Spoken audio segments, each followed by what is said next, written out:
After a complete points shakeup following the drama that is Monza combined, our championship complexion in both classes now stands significantly shifted. With the podium up for grabs in the GTPs and a lead change in the GTOs coming into Atlanta, who will emerge on top after a round at that classic track? We'll find out soon as we get ready to watch the penultimate round of the iRacing IMSA Vintage series, and you'll see it all live here on the newly acquired Global SimRacing Channel. Hi, I'm Adam Lindgren, and with me in the booth is Craig King. Behind the scenes is our director and new boss man, Daniel Costello, and he's using cameras provided by Dougie Beard. Road Atlanta is a staple of the IMSA Vintage calendar. To find out what makes this place tick, let's go down to our track guide.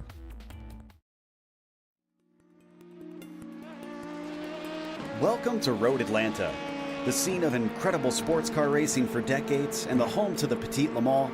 This is a track that has proven itself to be worthy of attention on a world stage.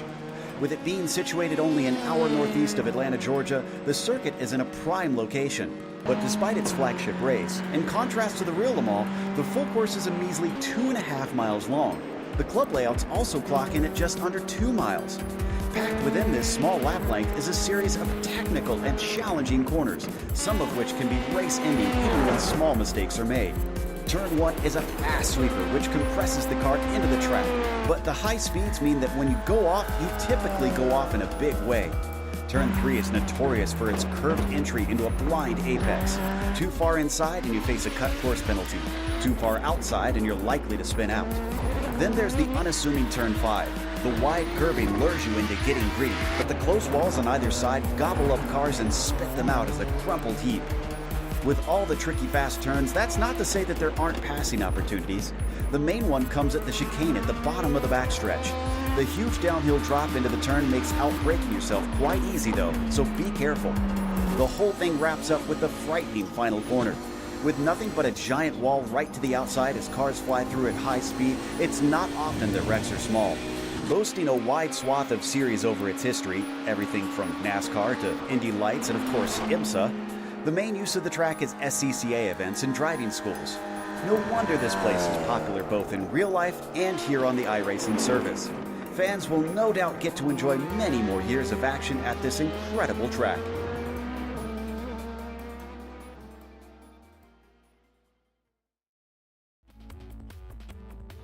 Well, Craig, this place has a storied history among the IMSA series, but the IMSA Vintage is here today. Talk to us about how these cars are going to race around this track. Yeah, Adam, Road Atlanta is a track of two halves, from the twisted curves at the start of the track down to the far straight at the end. So for the GTPs, well, this Nissan actually won Petit Le Mans back in 1989, my birth year. It loves this track. Drivers will need to take care at turn 2 and down the S's as the track will start to narrow up. And they'll also have the issue of the bumps at turn 5. Now, slow corners are a bane to this car, and the track has a few, from turn 6 and 7 to the chicane at turn 10. For the GTOs, the crest up the hill will be a challenge. The rear of the car want to get light, and the slide around at the back if your steering isn't straight enough at turn 13 and turn 11. Once they get past the hills, then comes the problem with the second half of the track. Turn 6, turn 7 combo will disrupt the car as they fight for the understeer. And then they need to find the right braking zone for turn 10, as the downhill braking throws the balance off cars. Now for multiclass, loved by many, but patience is key. Yes, the Nissans can throw the car around at turn 4, has to be done early. Same can be said about turn 7.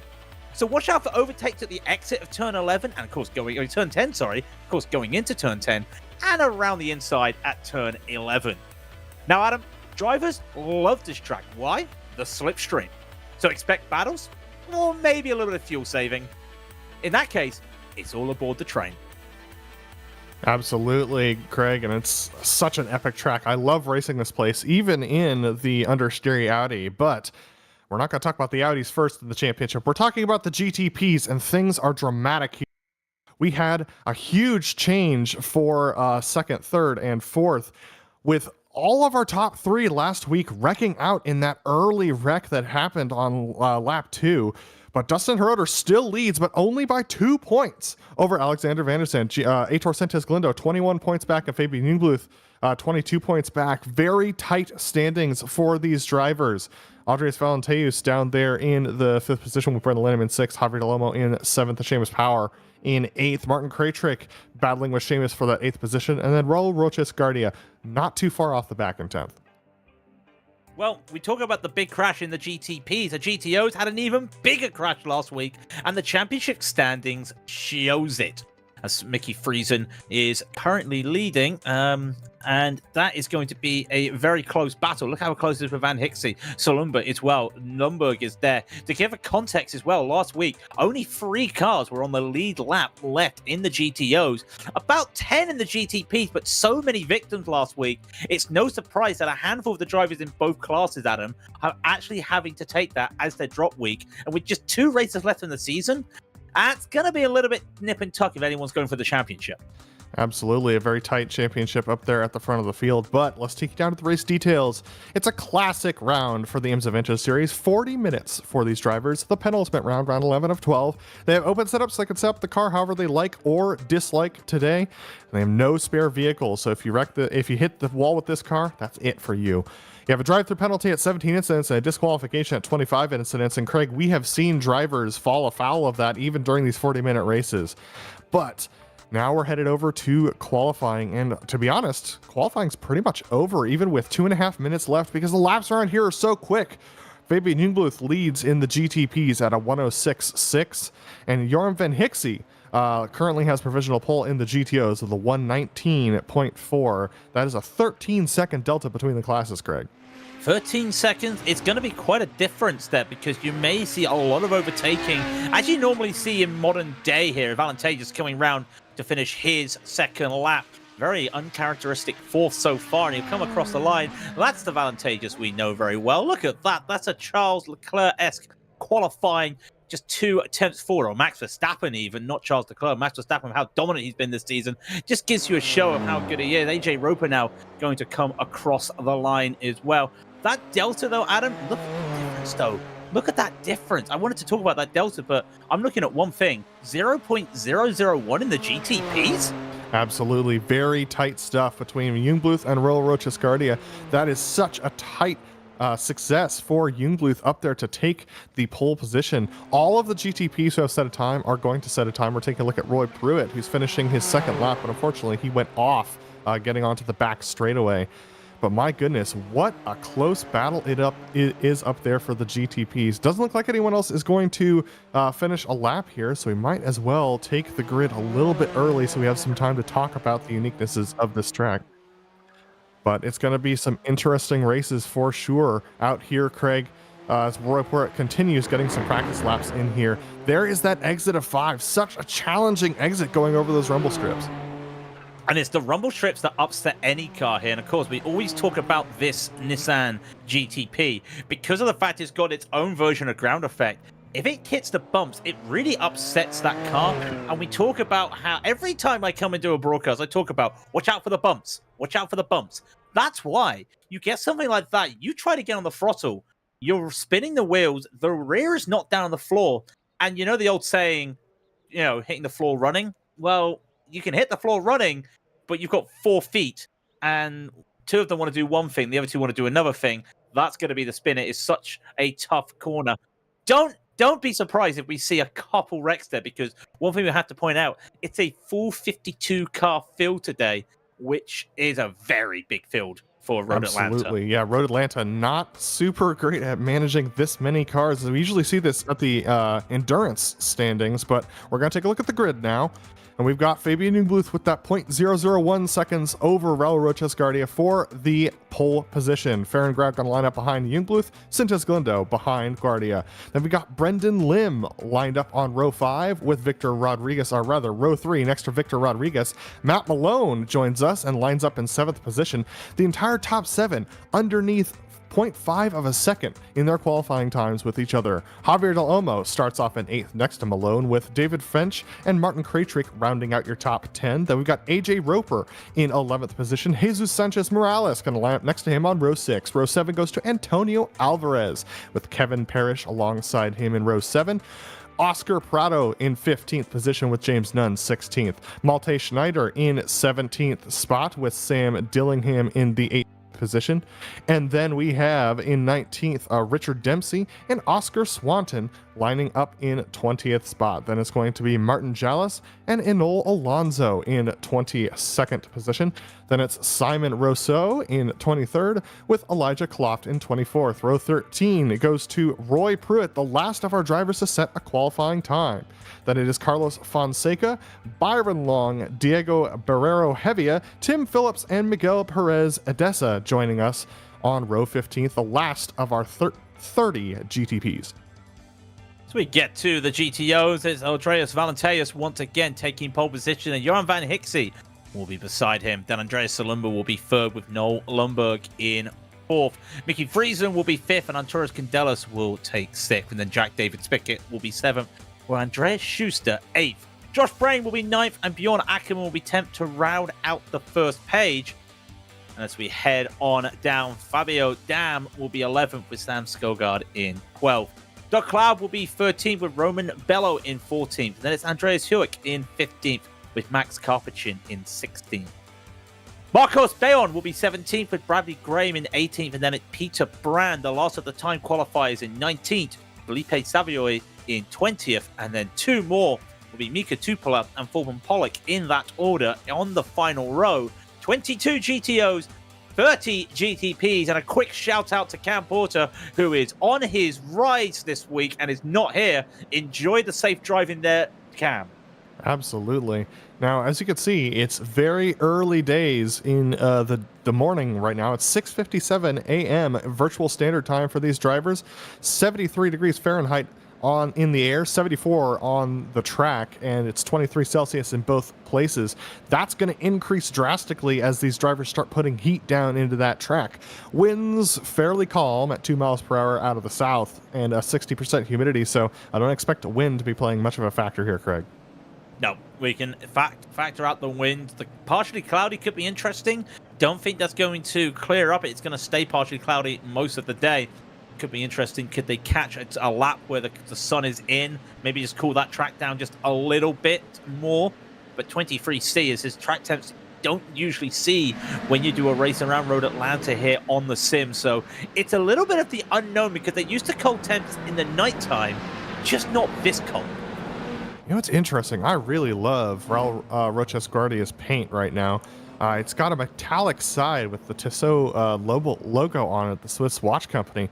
Such a cool looking paint scheme he's got going on that machine. It's going to be fun to watch him race around this track. But as we take the look at the drivers coming down the back straightaway, this is the best passing opportunity on the track, Craig.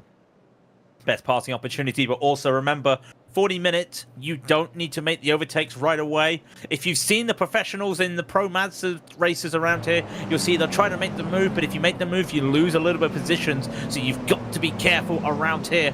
There are opportunities for late moves. However, to get a move through the S's, sometimes you may need to go around the outside of 10A, which is the left, and 10B, which is the right. Absolutely. That beautiful blue and white Minolta Toyota machine out there for Fabian Jungluth is going to come underneath the bridge. The pace car is going to pull off, and Fabian will control the field. Oftentimes the GTPs like to go early. What's Fabian going to do here? As he comes into the right-hander, he's going to jump at the apex, and that's exactly what I expected to see. Leaving Raul Roches Guardia to defend against Farron Grau. Farron Grau with a good run up the inside. He's going to take it, and look at that. He's going to drift out wide. A little bit of contact. Roches is off. Roches is off, and he's going to go off, and now they've got to be careful because the GTOs are coming by. And I'll tell you what, Arturas Candelas had a fantastic start. There's that yellow car. He's managed to make up 3 positions so far as he's gone up. Everyone gets around cleanly. Just look out there. Mickey Friesen's a little bit out of place there. That lone purple and white car on the outside gets it put back under, but Candelas jumped everybody. They had to start the green flag right in the braking zone of the chicane. Yeah, it looks like Oscar Swanton had a little bit of contact with Simon Rousseau, who had a wreck. So unfortunately for him, he's out. Simon Rousseau is going to continue on. Carlos Fonseca falling back with problems. Not looking good for Fonseca at the moment. It looks like he may have put a little bit of damage out there. Trying to see what has happened to him, but we're now looking. More moves almost touching in the back there, and that's one going off. I think there's a difference of speed there. A really bad rejoin as well, and I must say that. Absolutely, that was David French trying to rejoin. Antonio Alvarez is now spun out in the background, so the GTP mid-pack absolutely going after it right now. We're looking at the trying to recover Raul Roches Guardia as he's trying to duke it out up the inside, but we go back to Joram Van Hixie, who's right on the back of Andres Valenteus for the lead. He had to get on the brakes there, did Van Hixie. Very interesting as he's got the Valentino Rossi helmet on there. He's going to be like the doctor. Is he going to look for a move? The speed difference there. Valenteus is not comfortable coming out of the chicane and going under the bridge, I noticed, because Van Hixie, with so much speed difference there, he had to get on the brakes, and now he's drifting a little bit wide. He's got to be careful. Wasting your tires here is not going to help. No, I don't care what the track temperature is. If you waste those tires against Valenteus, you're going to pay for it. You see the smoke there? That's actually from Simon Rousseau, who we're looking at. He had a spin at turn 5. Fortunately, it was a lone incident. No other cars involved, and he was able to rejoin safely. Look at this, Matt Malone in the middle of this pack trying to duke it out with Javier Delomo, Martin Kraytrick, and AP Roper 4-6. Yeah, trying to hold on to this right now. Kraytrick right behind him, Roper right behind him as well, and trying to catch up to a former winner in both classes in Javier Del Olmo, and he's just buying his time. He didn't expect to be this high up so far, and they're on board now on the hood cam with Roper just to show. We have Farron Grau go off, though. Farron Grau has been in the wall. Absolutely, Farron Grau, he was not in the wall, actually. He just took turn 2 a little bit wide, gone to the apex of turn 3, and I can't believe how Heitor Sanchez Galindo dodged him. He lost a position to Brendan Lim, but he fortunately didn't wreck out, so a good recovery there for Heitor Sanchez Galindo as Kevin Parrish makes it past AJ Roper, going around the outside. What a move there for Parrish. That's the move you're going to see for a while. He had it sealed, but he had to make sure he kept that speed down. Brilliant move, and more happening right here. Couple drivers off. I think that's the number 45 just going off there. Rivera as well. Yes, Diego Rivera. Just drivers just getting a little bit risky in the front there. I can report that Roper is getting that position back on Kevin Parrish. In fact, no, he hasn't. Roper's gone off. Venture's going to come by right now. There's Roper in the gravel. Absolutely, it's complete chaos for these GTPs. I think they forgot that it usually takes 2 to 3 laps for the tires to heat up for the GTPs, but as they continue going, Roper's trying to recover, and he's got David French and Sam Dillingham underneath him. He's going to take the inside from Sam Dillingham, and he's going to be able to retain that 11th position. That is a tough overtake to do around the inside of turn 1 just because of the way. Yes. Oh, huge incident in turn 1. That's Oscar Prado and Jesus Sanchez Morales off, and it looks like Sanchez Morales is going to go to the pits. This was a interesting move up the inside on very late apex, but I think it was actually just the two of them coming together. Look at this, Richard Dempsey trying to make a move now for 13th. Yeah, trying to make a move. Sam Dillion's had a bit of a moment out there as well, losing a couple of positions, so now he's going to try and get it going. Now look at this train. It's an elongated train of 4 at the moment. Roper, Grau, Dempsey, Dillingham. But you can still gain a little bit of time here. It's just so tough. I can report that the leaders have not hit the GTO traffic yet. Give it another lap, I feel. We could be seeing it. In fact, no, I tell you what, I do see that Youngblood has hit the traffic. We'll wait for it, though. Look at the drivers. Some of these drivers are really struggling out there, but we're going to go to a quick replay. This is what happened with Morales at the start of the lap. He's going to try and make this move. It's going to be a late move. It is. He's going to get that under control. He's not under control. And is that the 32? Thinking and just turning like there's no, it takes 2 to tango, Adam. Yeah, I think with turn 1, I think he, Jesus was way up the inside, but the 32 did turn in like he wasn't there and went straight to the racing line. So I don't know. I'd call that probably just a racing incident from the two of them, because I think that Jesus was going to miss the apex as well. So tough stuff. But look at this. This is our leader. Fabian Jungbluth into traffic, but right behind him, Brendan Lim and Heitor Sanchez Galindo side by side for second. Yeah, they're going to be side by side as Youngblood comes down this straight. And now we will get to see what happens. There is Aitor. He's having to take the inside line. Lim's there. Behind is Victor Rodriguez. No one's going to make a move here. There won't be any bookmarking. But look who gets a better line. Lim gets a better launch hit, but he just can't get the throttle down. And just tight. Yes, you can make that move under the bridge. I think that was a little bit tighter than he wanted. Absolutely. Look at these three duking it out. Brendan Lim with a bad run. Here comes Rodriguez up the inside. He's going to think better of it and back out as Lim takes a deep lunge into turn one to make sure Rodriguez doesn't get alongside. Great racing from these three drivers right now, as they're now going to be bottled up behind some GTOs as they go down the hill. This is going to stick them behind Romain Bello, Sam Skogard, and Fabio Dam, who are all battling for 11th position in the GTOs. Good maneuvers from Aitor Santesco to get through there cleanly. The confidence you need in any prototype car to make that. And here's a bookmark. Victor Rodriguez has been bookmarked. He had to go around the outside of Bello, and this is the late lunge in. Wow, what an amazing move there from Brandon Lim to make it in there and to bookmark a little bit. Aitor Santesco, Victor Rodriguez, all duking it out down the back straightaway. What's great is that these GTOs, Craig, are series regulars, so these GTP drivers can drive with confidence around these slower cars. Speaking who's not a regular, and that's not a knock at him, he's still a good driver, it's Matt Malone, as he's battling Javier Del Olmo. If you can hang with a former GTP and GTO champion, like I mentioned before, that's good. Mistake there from Javier. Malone's going to try and squeeze it through the middle. He goes. And that is why, like I said, he's not a regular. He's got the confidence. He's going to be held up now from Josh Brain. Is it going to be a response from Javier? It's too tight going up that hill. Brilliant work there. And Lehman Rodriguez has been caught up here. Welcome to Road Atlanta. Let's make it a 5-car dash. Absolutely, and Matt Malone has been gunning 8 hours a day of driving, and he's been making his switch to full-time streamer, and you can see that experience in traffic is paying off. You can see he's being a lot more confident on these overtakes. Well, look at this. Del Olmo up the inside as Malone gets bookmarked by JDS. He gets bookmarked by himself. He left that open for Javier, and Javier had to bring that car down to a complete stop, and he's managed to get it. But look, they were right on the back of Victor Rodriguez. Now they need to catch up to Victor Rodriguez, and they continue through the traffic. There are still battles happening in the GTOs, but this GTP battle is just shaping up so well because of that Estes situation. And look, Del Olmo, he wants to be risky. He wants to put a car between him and Malone.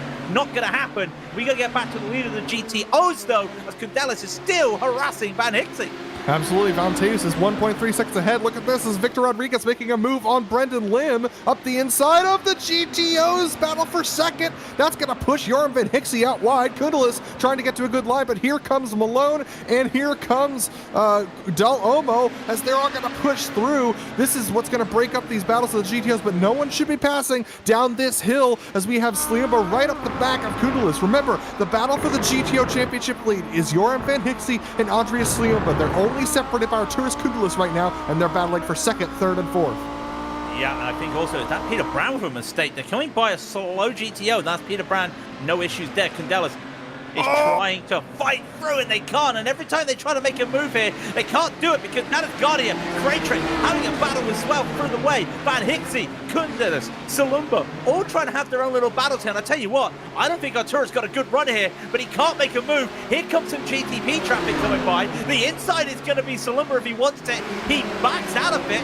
More GTP, brilliant camera work here to show you how bad it is. They've got a bit of breathing room now, but they've also got this slow GTO and almost goes into the back of Candelas. Absolutely, it's Peter Brand. Oh, a little bit of contact there from Brand and Richard Dempsey. Dempsey gonna stick it on the inside. That's gonna disadvantage Sliumba. Unfortunately, nobody had a major incident there. Everyone's gonna keep going. Look at this, Dempsey and Dillingham up the inside of Candelas. That's gonna compromise his corner. That's gonna bring Sliumba right to the back of him.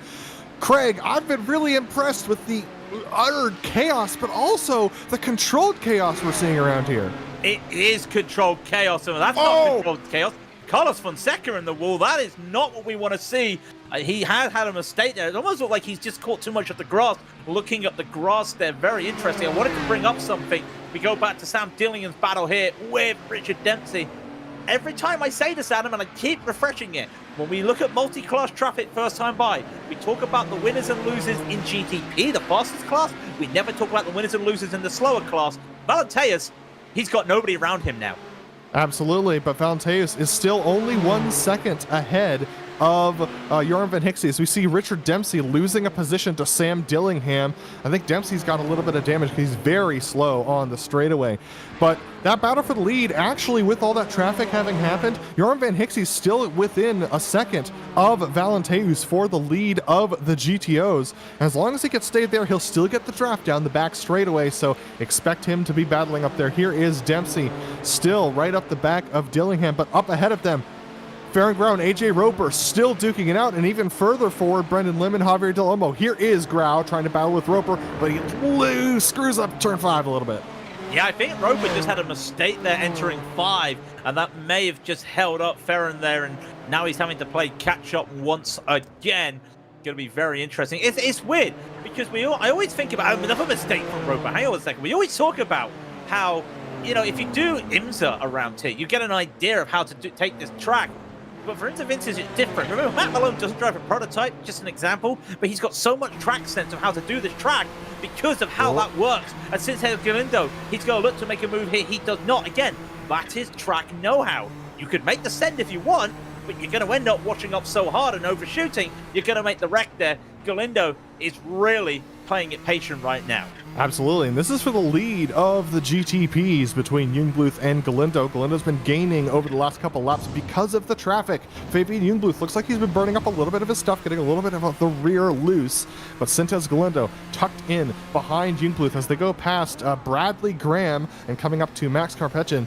And they're going to be trying to sneak by these GTOs with no trouble. It should be no trouble, as the GTOs tend to get a better exit out of that corner than the GTPs. But down the back straightaway, Sintez Galindo going for the draft off of Karpechin, and now back into the draft of Fabian Jungbluth. If he's closer this time around as they exit the final corner, Craig, I could expect him to try and make that move in turn 1.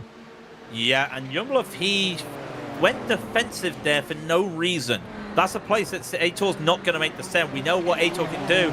He's not a divey person. If the move's on, he'll make the move, but he knows that's not there. He's not close enough to do this now, but he's starting to threaten. So, okay, where's the next shot of a move here? Well, it won't be in turn 3. Okay, where next? Well, it's going to be turn 6. That's the best shot, but you look at this. They're about to hit the traffic another time. In a minute, Adam, on the second or third time, I say that, look at that move he just made there. In the second or third time through the traffic, that's basically your slot where you're just going to get traffic non-stop now. That is Road Atlanta. They're basically now accepting that this is what they're going to do for the next 26 minutes. It's just dodging these little Audis. Absolutely, and it looks like they're catching up to the back traffic of both the GTPs and the Audis. That'll cause a little bit of chaos. Back behind them, they've got a nice battle for third position between Victor Rodriguez, Brendan Lim, Javier Del Olmo, and Matt Malone, as they're just now getting onto the back straightaway as well. That battle's starting to close up a little bit as they... Honestly, I look around the track, there's not really any free room on this track at all, Craig, as you've said. No, I'm just having a look on a track map myself, and the biggest gap in terms of cars not on the track, as Del Olmo almost goes into the back of Brendan Lim, was the S's. That's now gone, and now it's the run down from turn 5 to turn 6. That just goes to show. Rodriguez getting a good run here, Malone having to follow behind. Krajcik is around. I'm sorry, Martin Krajcik has just made contact with Raul Rocha's Guardia, as Guardia trying to recover. And that's actually going to be Javier Del Olmo, who's losing positions. Here comes Matt Malone trying to go on the outside of 3. Not going to happen this time around. But major contacted the GTPs throughout the pack. And if you get damage, we've seen with Richard Dempsey, you get any sort of aero damage around here, that's your race done because of the way that straight goes. Let's have a quick look on the GSRC replay of Andreas Solumba here. We're just going to see as he comes around here, he is trying to battle. They have to take a line, and that is not... That's a championship leader. And he holds it, though. He holds it. I don't know what damage he's got, but he held that. But again, Audis have one line. They have to stick to a line. And unfortunately, we've got to go to the lead of the GTPs, Craig, because Sintez Galindo tucked up right behind Jungbluth, who's going to take a late move on Doug Cloud, forcing him to take a late dive there. But look at this. Sintez Galindo with a great run right now, and they've got traffic up ahead that might be distracting Jungbluth. Here we go. Jungbluth's going to have to lift a little bit. That's going to give an opportunity to Galindo, but unfortunately for him, that's Bjorn Ackerman up the inside. Galindo thinks better of it. Yeah, Bjorn Ackerman may lose out of position here. Josh Brain, we'll have to look at that later because this is the lead battle. More traffic up ahead. There's a lapped GTP ahead of them. and then they'll have Noel Lundberg. They shouldn't hit Noel Lundberg until the very end. The GTP letting them by through the exit, and now... Oh, we've had a big wreck. We've had a big wreck through turn 4. That looks like it's, I believe it was, yeah, it was Simon Rousseau who just went around in turn 4. A little bit of contact. Look at this, though. Noah Lundberg trying to hold on to this position over, or trying to make this pass, rather, over Andreas Schuster side by side as they have Javier Dalomo trying to cut his way through. Yeah, Javier Dalomo had to try and cut his way through. I'll tell you what, 1 second, those two having a battle had actually allowed Youngblood to get away from Sintez Galindo. And now look, Schuster was around the outside. He gets the better line here. Lundberg will have to try a lunge. He's got the space to do it. He's going to try and go late on the braking, and he makes it. He actually makes it at the end of the braking period there. Just holds on. And Jack Davis Pickett's had a mistake there, having to let a GTP through. Lundberg is on the charge. When he started a bad start, he's now -3 for the day. He's looking to try and get back up. This is the battle for third between Victor Rodriguez, Javier Dalomo, Brendan Lim, and Matt Malone, and they're all tucked up behind this battle between Noah Lundberg and Andreas Schuster. A little bit of a brake check there for Malone at the back of the pack. He's going to have to try and get through these guys before they get to turn 3. It's going to push. Oh, that's going to push Lundberg out wide on turn 3. Was Javier Dalomo on the inside, but he declared it early, so no contact between the two of them. Matt Malone stuck in behind Brendan Lim as Victor Rodriguez starting to run away as he has not had to deal with traffic down the hill. We ride on board with Malone. He's looking to the inside there of Brendan Lim. Nothing doing. It's going to switch over to the outside. He's going to have to stay in line before they go down to the back straightaway. Now, he's not going to be able to make it, unless he gets a good launch here and Lim gets a bad one. No, he's not going to get a chance of an overtake. I think the lead might change hands, Craig. Sintez Galindo has a good run down into 11. Here we go. It's going to be a late break from Sintez Galindo, and he's going to take the lead away. It's going to switch back, but Jungbluth on the curbs on the inside. Can't get it done. Sintez Galindo to the lead. Where do you look here? He hit those curves. He upset the balance of the car, but here comes the response as well. As Youngblood's going to try and take this, they're going to go side by side through turn 1, and it just narrows up, and Aitor's had to yield, and here we go again. But if that was the last lap, unfortunately, that would have been too late for Youngblood. I think Aitor is starting to work out what Fabian wants to do. They got 6 seconds to play with these two. They can do this. Aitor is just toying with Fabian right now, it feels like. Great moves there from these drivers. I can report that Malone has made it past Brendan Lim and is now right on the back of Javier Dalomo. Once again, we look at him again. I swear we're not coming back to it because he's a streamer. It's because he's in these intense battles, especially for a podium position, as our two leaders are also battling. They're now separated by 6/10, but this battle for third is only separated by 6/10 between 3 different cars. And Javier Dalomo, who's had a really struggle of a season, is trying to make good on this track today and get up to the podium. Right, eyes on Victor Rodriguez though, Adam. I did feel like he didn't get the best of launches there, but they'll almost not be able to catch him. Malone's getting the overspeed, but Malone's not going to be able to make a move because look at this. Rodriguez takes the middle. Javier takes the middle. Javier's going to go for a late send. It's not there. It closes up. It's not there, but that's compromised both of them now, and they're going to lose out time to Victor Rodriguez, and I think Matt may have been a little bit annoyed there. Not on purpose, of course, but just that moment there. I don't think it was on for Javier. I think he's trying to do an A-tour and work it out. P2 has changed hands in the GTOs. Arturas Kundalos has made it past Joram Van Hixie. Van Hixie is now only 1 position ahead of Sliumba going into this race. It was Sliumba who is ahead of Van Hixie in the points, and we ride on board with Van Hixie. He's going to want to get this position back. He will want this back, but where does he go again? You can't do it down the S's. You're just going to have to wait. More traffic comes by. That's Kevin Parrish. There's no more GTP traffic, and I don't think they'll be harassed until they're on the back straight. A little slide there from Van Hixie. It's just going to hold up now. He's just paying patient. Kundelis has this, but they have to be careful. They're still having Valentatis pull away. Absolutely. What a race we have on our hands here, Craig. Battles for the lead, battles for the podium, battles for the points. It's all happening out here with 52 cars on track at Road Atlanta. The draft from Joram Van Hixie. Is he going to try and go for a move here? He's definitely got the speed. He's going to look to the outside. That's going to be totally great for Arturas Kundalos. Kundalos is going to want to stay on the inside, but if he can make a late break and take the apex away from the switchback, it's going to be a good opportunity for him. Van Hixie, a nose ahead. Can he take the apex away? Kundalos, no! Kundalos dives it up the inside, late breaks, and gets himself to the apex. That's going to take that opportunity from Van Hixie. Going to have to do it another lap. Van Hixie locked up there. I saw the smoke. He locked up there. He was trying to do that, but I think he thought too much about did he have the space, and a lock up there cost him, and that is going to have to go again. These guys still battling as well. They haven't even stopped battling. Rodriguez, Del Olmo, Malone, and Lim. When have they not stopped? If it's not a combination of 2, it's a combination of 3 or a combination of 4. They have been on it so hard. And this is a lapped GTP ahead of them, which is Malte Schneider. But he may just pull over to one side. In fact, there he goes. He goes for a quick lift. No, he's not. This could be a little bit of an issue for these drivers. Absolutely. Del Olmo's going to need to get by, and so is Malone. Now he lifts. Malte Schneider's going to let those drivers go by. He's not going to let Brendan Lim go by, but they're going to sneak up the inside here of Max Karpechin.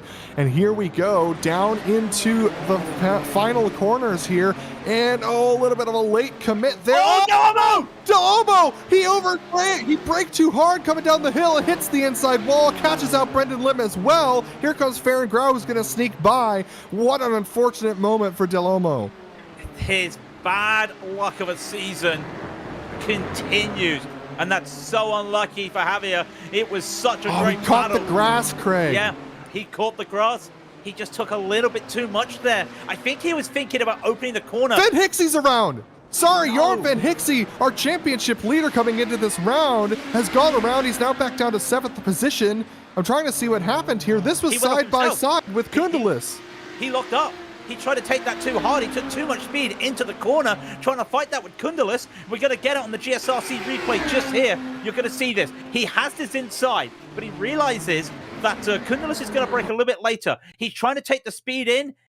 You can't do that in this car. And I tell you what, it's thankful. I know it's a little bit of a chivalry there, but Van Hixie didn't take out Kundelis, which is probably what he didn't want to happen regardless. He didn't want to take out another driver.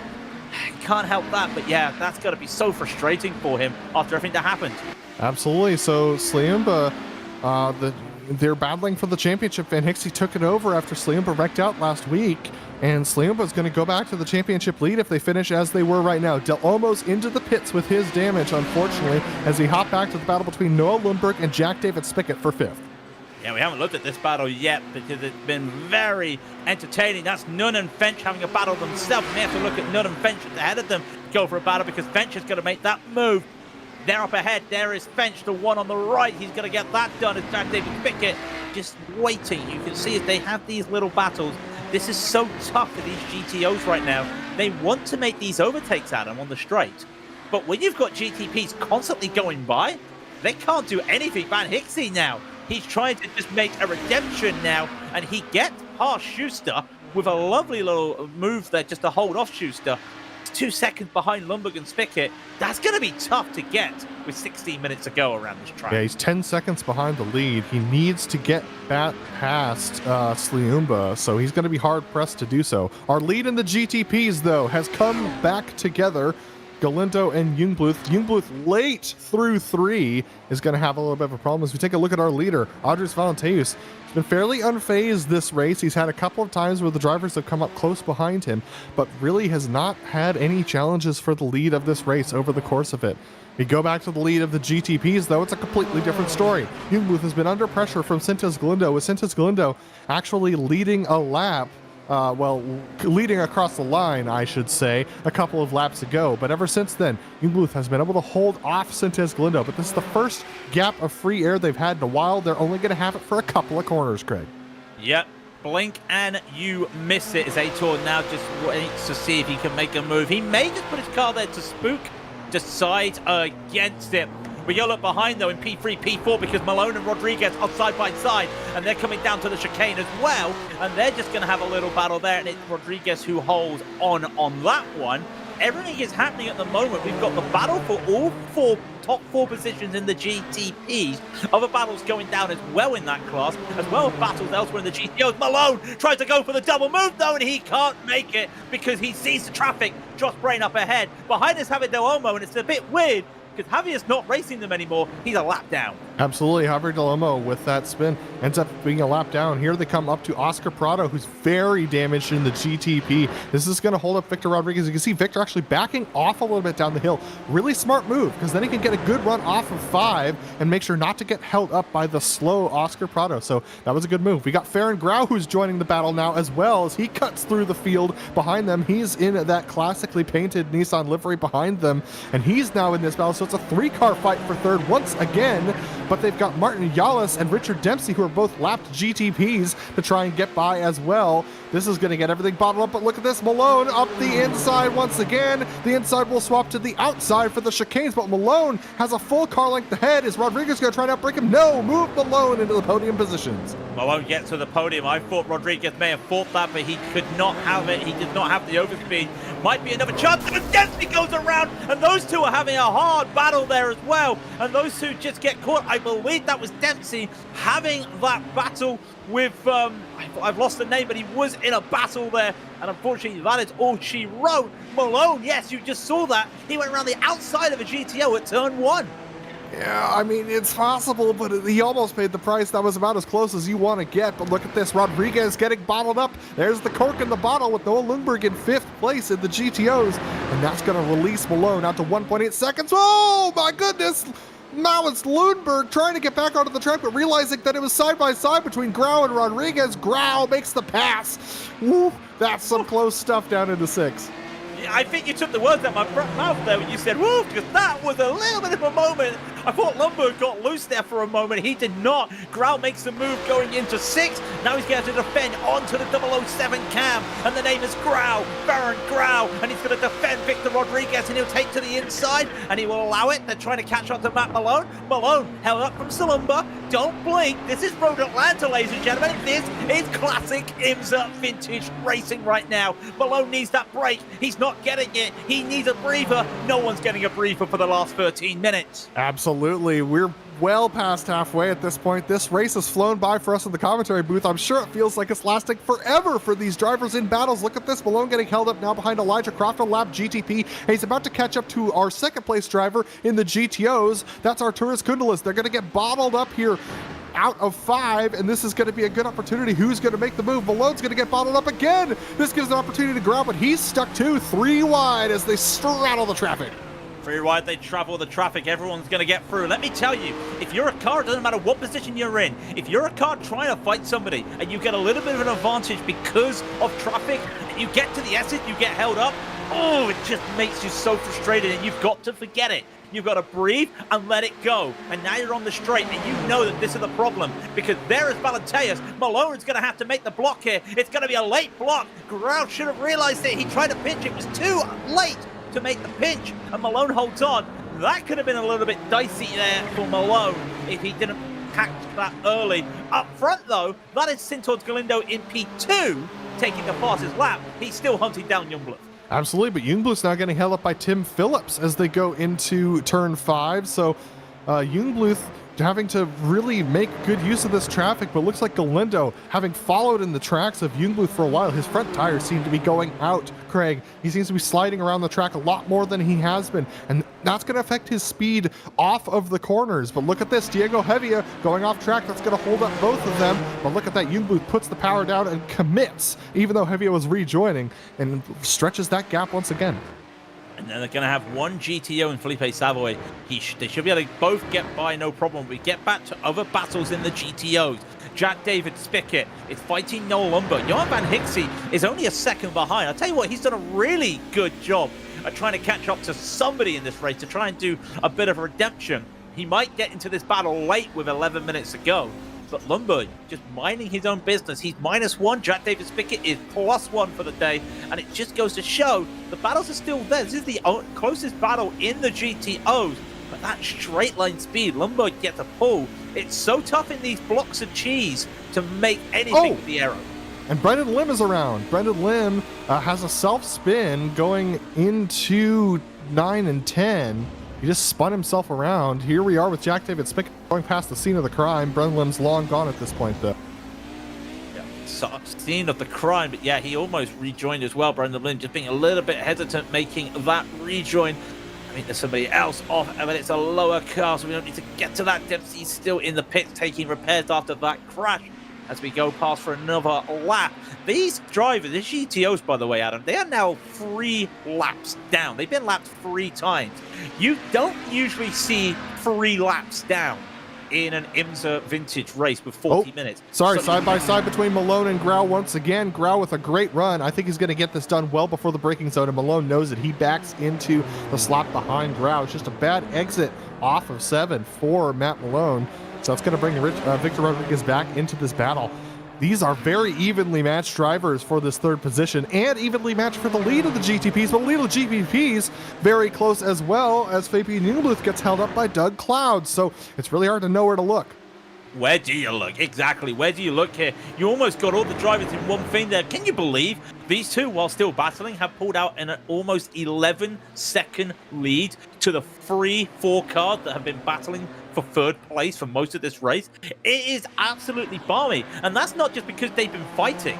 It's just because they've had better management of the traffic, and because there's less of them, they don't have to make some costly dives to try and keep up with one another. It's been working really well for these two, and I believe one of the GTPs has gone around. It's a lapped car in Carlos Fonseca, just almost affecting Grau, Malone, and Rodriguez. Speaking of Grau, Malone, and Rodriguez, Matt Malone with a good draft down the back straightaway once again. He actually backs out of it this time, but look at this. This is Fabio Dam in 10th position, who's battling with Bjorn Ackerman. We haven't talked about these two drivers in quite a while. They're going to get passed by our leaders in the GTPs. Look at that move. To the outside goes Galindo. Is he going to make this work? No.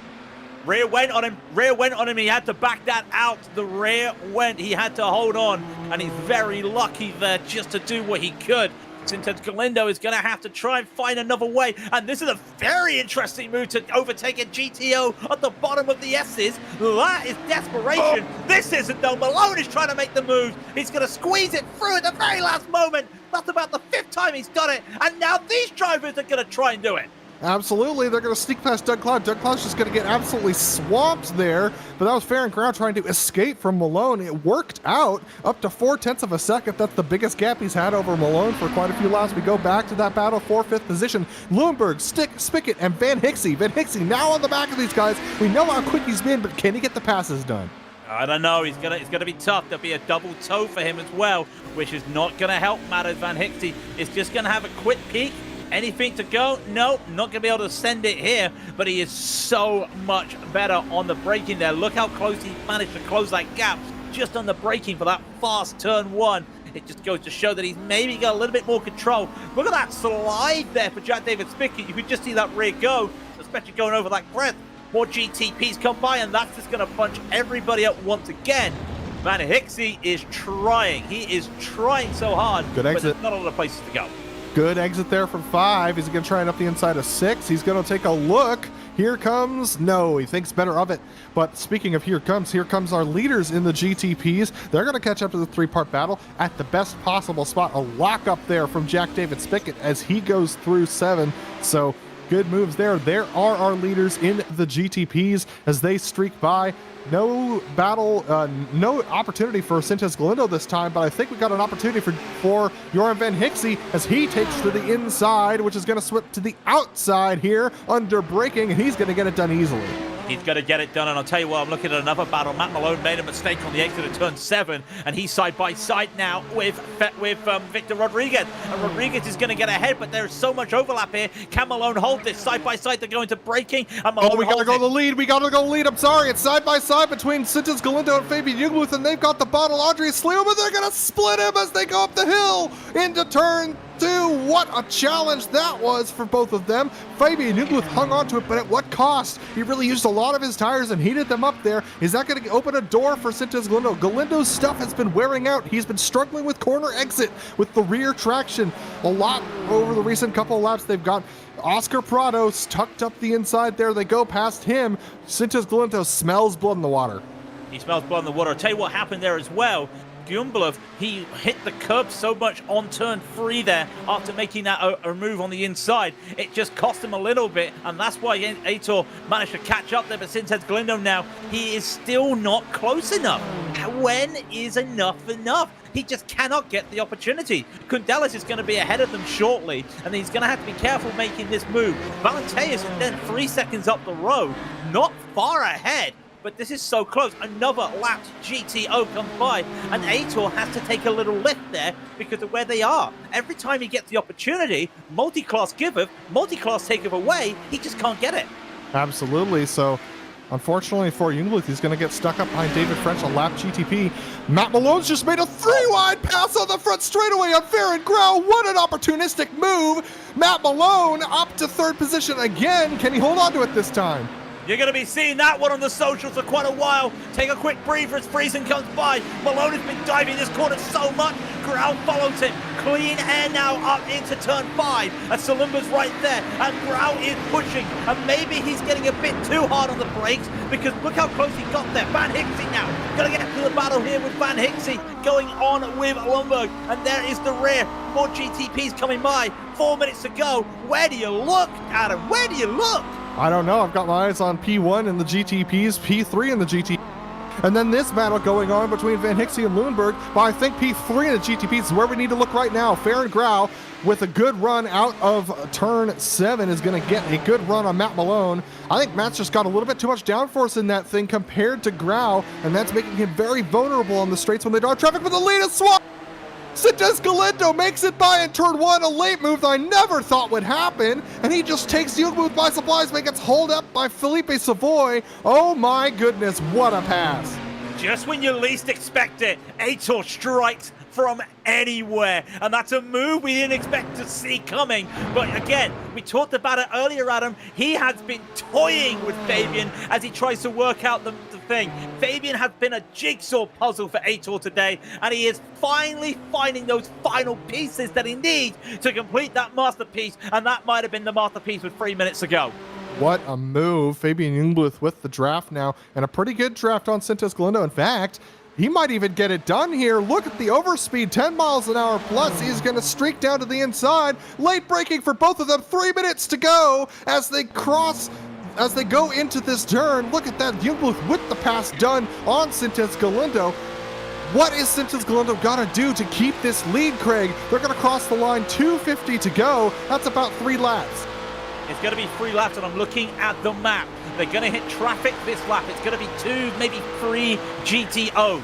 Then they're going to have 1 more lap. That's going to be another 3 GTOs. I think the final lap might be clean. And I don't think Aitor's going to be paying attention to that. We got to pay attention though to this battle. This battle's still going on. Van Hixie trying to fend off Lundberg. Jack David Spickett there has now turned up in that retro Mac Tools livery as another GTP comes by. That's AJ Roper in his own little battle as well. Oh no, it's a lap car there. I apologize. He's just coming by. Lap GTP's coming. Can Lundberg look for this? Nowhere to go. Just look at the speed difference though, Adam. Oh, Matt Malone just lost, interesting. Matt Malone just made contact with a GTO coming out of turn 5. That was Felipe Savoy. Side-by-side contact, no damage to either, but that made Matt Malone lose 4th position to Victor Rodriguez, so he's now 3 seconds back of Farron Grau.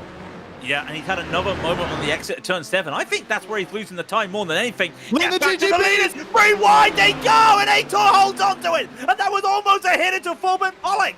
2 to go this time around. They cross the line with 1:40 on the clock. That'll be 2 laps. So Aitor Sintes Galindo needs to try and run away. Fabian Jungbluth, we know how quick he is on the straights. Unfortunately for Aitor Sintes Galindo, there's no traffic to use to bottle up Fabian Jungbluth going onto the back straightaway this time around. It's just going to be Elijah Croft, who's fairly slow. That's going to slow him up. Is Aitor going to defend this? He's not going to. He's going to leave the inside open to Jungbluth, who's going to late brake. That's going to let Jungbluth streak by. Sintes Galindo's going to have to get a good exit here off of 7 to try and make it work. He clips the inside curve, but Fabian Jungbluth slides. They're both equal off the corner. This is going to be advantage to Sintes Galindo.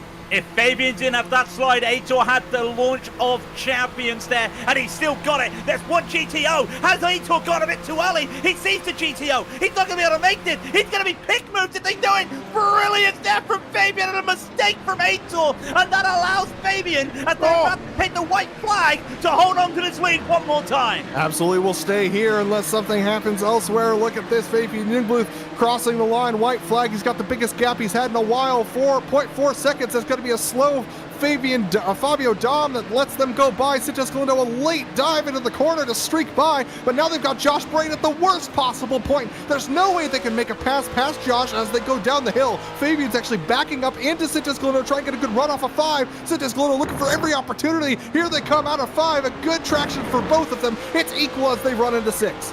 equal, and that should be the last GTP, I reckon. GTO, sorry. The next GTO up the field, 9 seconds. They're not hitting that car. This is it. This is now a battle of the drivers. It's not a good launch this time for Aitor. That may be all she wrote. Fabian's got a 0.4 second gap here. Oh! I don't think he can get it. Farron Grau has gone around in 5. No incident, but he lost position to Victor Rodriguez, so he falls back. Victor Rodriguez into... But the lead of the race, Aitor Sanchez Galindo, he has no move. He's going to try and send it anyway. He can't get it done. Fabian Jungmuth just has to be good off at this corner, and he is. Sanchez Galindo slides, and Fabian Jungmuth from pole to victory, but that doesn't tell the story. Jungmuth takes the penultimate round here at Road Atlanta. What a race they had. Whoa, what a race going, and we've still got battles going on. Victor Rodriguez is going to take that P3 after the mistake from Farron Grau on the final lap, and still battles going on. Kevin Parrish trying to hang on to Gardia, but it's not going to work for him. Gardia's just going to fend off the late race here. That could be all she wrote, as Gardia will take P6. Sam Dillingham also in a little battle here with Alonso, and this could be a little bit of fun for these guys. Have a big finish, boys. You've deserved it. Absolutely, but we do need to go to our leader in the GTOs, Andreas Valenteus. Once again, pole to victory for him, but that doesn't tell the story either. He's had a commanding lead this entire race and has really duked it out with the traffic, but Valenteus crosses the line and wins here at Road Atlanta. Crossing the line second is Kundalis, and then third will be Sliumba over Friesen and Van Hixie for the championship. Brilliant driving there, and Van Hixie's just going to fend off Spickett at end of the race. Man, can you catch your breath yet, Adam? No, you cannot, but we're going to give us a shot for sure, as we are going to take a quick break here on GSRC, but don't go anywhere. We'll have the unofficial results as well as driver interviews after the break. Don't go anywhere. You're not going to want to miss this.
Welcome back to the Global SimRacing Channel's broadcast of the penultimate round of the IMSA Vintage Series, and we had a barn burner today.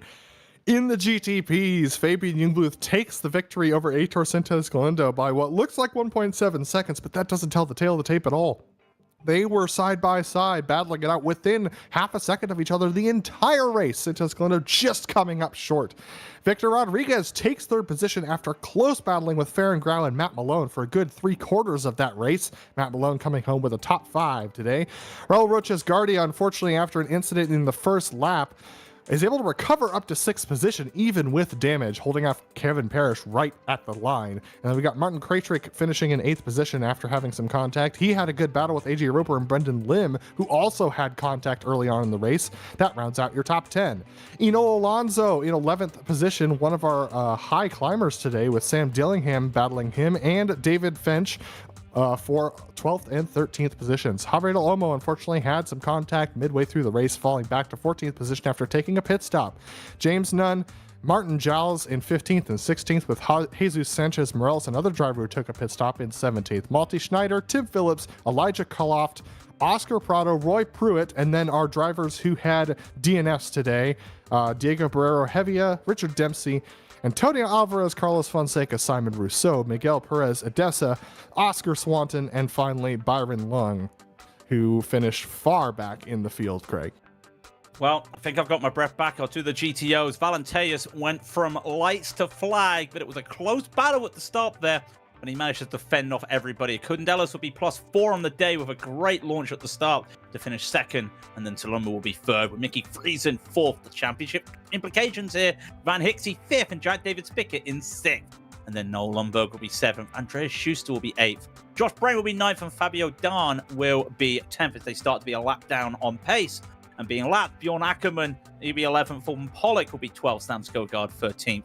Then Felipe Savoy will be 14th. Max Carpachin will be 15th. And then the drivers that had some damage and had to take repairs: Bradley Graham, 3 laps down. Doug Cloud will be 7 laps down. Romain Bello will be 19 laps down. And then the retirees: Mika Tupelo will be 22 laps down. Peter Brand, 25 laps down. And we do have 2 more drivers, as Andreas Hook will be 29 laps down and Marcos Bayon 31 laps down. Well, that's going to take us to our driver interviews, and we've got Matt Malone, who finished in 5th position in the GTPs today. Matt, congratulations on a top 5, but man, you had some tight battles out there with Victor Rodriguez and Farron Grau. Man, I tell you what, a top 5 feels like a win here. That was 50 or 40 or 50 minutes, whatever it was, of just complete white knuckling it. I don't know how I survived, but I had a blast doing it. Absolutely. It was cool to see you out here. We know that you made the switch over to full-time streaming recently and been doing your subathon. And these races in IMSA Vintage tend to wear out the series regulars, and they're not streaming all day. How do you maintain endurance while you're doing such, basically doing an endurance race of sorts with your subathon? Hey, I was born for this, all right? I'm about to sign up for another Coke 600, all right? Let's do it. No, I don't know. I just keep going. You get used to it.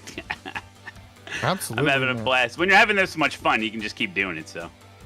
Absolutely, Matt. And we know that we've seen you race the GTP multiple times before, but what is it like racing out there with the traffic that comes through with the GTOs? I mean, it's a 13-second delta between the classes out here for these classes. How hard is it to maintain your composure and just see what's coming, considering you're coming up on them so quickly? Well, yeah, that is definitely one of the biggest challenges. The speed difference between these cars is shocking, to say the least. I think Road Atlanta kind of helps the traffic here. I mean, yeah, they come up quick, but if you don't hit them where you can pass them, you just wait. And then you're like, okay, well, I'll just wait. But yeah, especially when I found it very difficult that when you're behind another Nissan, because their wing is sticking so straight up in the air that you can't really see around them. So I found myself kind of peeking, see what's coming up. Sometimes you just kind of throw it in there and see what happens. Other times I just got caught behind a GTO and I'm like, all right, well, I'll just wait. And it feels like you're going at a snail's pace. But you just kind of manage it the best you can. But yeah, it is not easy. And I told myself, if I can not crash a GTO, I think we've done our job here, because I was so afraid with the speed difference, but we managed somehow. Absolutely, Matt. Well, congrats on a P5 today in the GTPs. Is there anyone you want to thank before we let you go? Oh, I want to thank the Twitch chat. If it wasn't for them, I wouldn't be here. And thanks to Ace Attack for that amazing save I had coming out on the backstretch. If it wasn't for the Ace Attack Forte button box with the round leather rim, I wouldn't have been able to save it. I would have been in the pit. So thank you, Ace Attack. And hey, thank you guys so much for doing this stuff to keep the series alive like this. You guys have done a great job. So I appreciate that, what you've done for the sim racing community in this series. Well, thanks, Matt. We look forward to seeing you in the future. That was Matt Malone, P5 in the GTPs, and we have our GTP winner with us. He's going to talk to Craig King. That's Fabian Jungbluth. Yep, got Fabian Jungbluth with us, and I believe that is win 4 on the broadcast for Fabian overall. But that, Fabian, looked like that was a very tense race out there between you and Ator. Yeah, it was very intense. He was on my tail like at the first lapping. So it was kind of hard to hold him back. He got some opportunities, but I fought back and got the win this time. Yeah, I mean, it was so back and forth between you two, using the opportunities to switch backs, using the straight to make the overtake as well. But a lot of that as well comes from traffic, and the traffic management between you two was next to perfect, if it was not perfect. How was the traffic around there today? Because I did see you two, and we're getting a lot of respect from the GTOs. It really felt like everyone was on the same page out there. Yeah, me and Aitor were in a Discord call, so we could communicate each other. If an Audi or slower Nissan was in a dangerous area, I told him to slow down a bit. There's a car ahead, so we could communicate around that and had overall a nice, clean traffic situation overall. It was definitely a good race. It was one that we will be talking about for a while. We just see on the replay you having one of those battles with Aitor. That near moment near the end of the race where you almost came together with the lapped car. In the championship standings, that does help you a little bit, I've noticed. That may put you just in a sneaky chance to overtake Van der Stan for P2 in the championship. We'll head to Belle Isle next week. We go from a chaotic small track to a chaotic small street track next week. What are your expectations around there? Oh yeah, that's gonna be this race, but times 10, I think, especially if we don't split. And I just hope I'm gonna come clean out of the race with a good, let's say, top 5 position. Well, let's hope you get a top 5. Fabian, anybody you would like to give a shout out to before we let you go on this day? Yeah, shout out to Aitor for the great fighting and communication over the entire race. Good job. Well, Fabian, congratulations on the victory, and enjoy that victory drink after the race. That was Fabian Jungbluth, winner in the GTPs. And Adam, from one person in the podium to another one, I believe you have Aitor Sintez Galindo. Absolutely. Aitor coming up just short today, but man, you and Fabian had the fight of your lives out there, especially on such a packed track. 52 cars out there. How was it for you? Absolutely. It was quite the race today. Yeah, such a shame that couldn't make it stick for some reason. Had a better braking, even though I had better wing than Fabian. But yeah, quite happy with this result, because in the result itself, it's 22 points. It makes me just shy of leading the championship towards Belay, but yeah, I wanted this win anyway. But yeah, it's been a good fight again. Fabian, as usual, we've been fighting together for years, and obviously very clean. We very clean with the traffic. So yeah, not the result I wanted specifically for P1, but still a good result, a good week.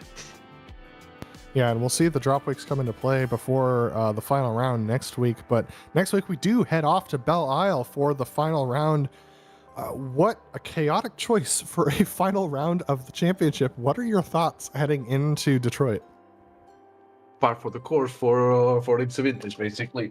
So yeah, it's gonna be tough, especially if we are thinking on the standings, because if you race for the win, it's like, well, just try to fight. But you have to think about getting ahead of the car who fighting with. So again, traffic gonna be a problem because I think it's not gonna be split. I mean, I expected to split today, but it wasn't. So I don't expect as much next week. But we'll have to see. I have to get a better pace. Still got the fastest lap, but still I need to do a little bit of more pace. Also, keep clean of the. Keep the car clean, and yeah, hope for the best. Hopefully, get a very happy Aitor in the interview next week. Well, Aitor, not the win, but still a podium, second position today. Is there anyone you want to thank before we let you go? As usual, guys, thanks you guys for the broadcast, family, friends, and watching, and yeah, see you guys at Belial. Let's hope for the best. That was Aitor Santos Galindo, second position in the GTPs, and that's going to close us out for today. We want to give a huge thank you to the IMSA Vintage Series for bringing us back for another season, and we want to give a thank you to the team today, Daniel, Robert, and Dougie. Or rather, Daniel, Craig, and Dougie, I should say. Sorry, Craig. Make sure to check out our social media, websites, merchandise store, and also don't forget to check out our YouTube channel as well so you don't miss a moment here on GSRC. The next race, as we mentioned, is going to be Belle Isle. That's the 1st of June at 1 p.m. Eastern Time. And be sure to check out our other broadcasts that are listed here on your screen. We hope you enjoyed joining us today as much as we enjoyed bringing this racing to you, and we hope to see you back again next time. But until next time, race clean, race hard, and we'll see you on the track.